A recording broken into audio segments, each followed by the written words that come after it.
Hey, welcome back to another You Can Do It episode. Today we're going to take these two planters and we're going to turn them into rain catch basins.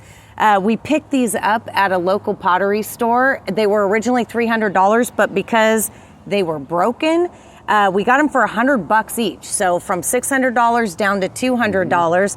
So Chris is gonna go ahead and show you guys how you can fix these, make them as good as new, so that we can go ahead and do the next step, which is to paint these and then get them underneath the gutters with some rain chain. So we're gonna glue the broken pieces here, these concrete pieces, with this product here. It's called Loctite PL Max Premium. It's an adhesive. It's good for masonry, concrete, stone, marble, granite. It's a fast grab. So the plan here is we're going to put the glue on the broken piece and the base here and take a ratchet strap, just a regular ratchet strap you'd use in the back of a truck, and put some force on it and leave it there overnight.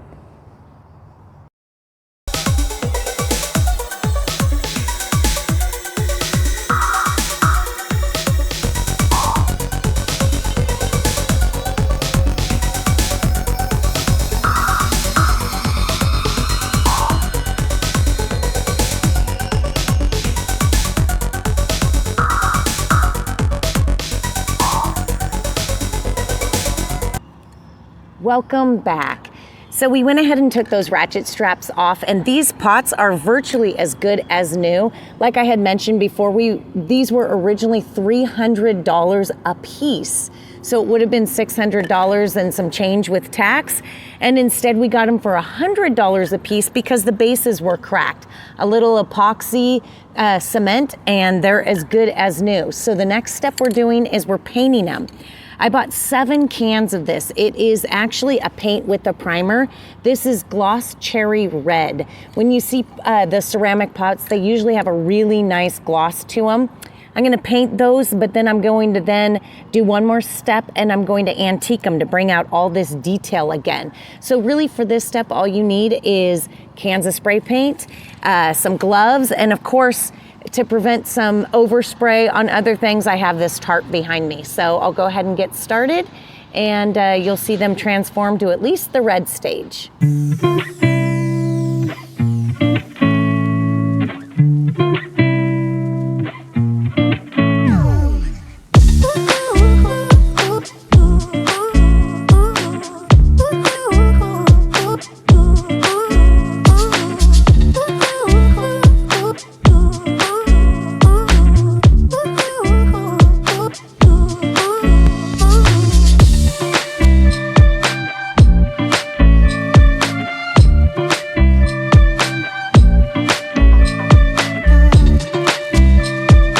So as you can see, we're finished with the red. It ended up only taking 3 cans of spray paint versus the 7 I purchased.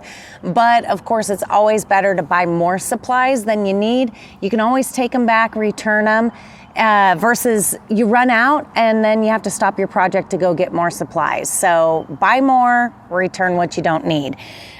A lot of people can leave it at this stage if they like that really bright look. I personally don't really like that, especially not for the look at what we're going for with this house. So I'm going to add one more step to this, and that's to antique this. 2 reasons: make it a little bit not so woo, and also just to bring out all those details, especially on these that have all this detail work on them. I want them to stand out a little bit more. So I'm using some dark walnut stain. I'm gonna put that on there. Throw away the brush when you're done and use a rag to wipe off the excess. So we'll go ahead and do this final stage before placing these and putting the rain chains into them with beautiful rock and finishing the look up.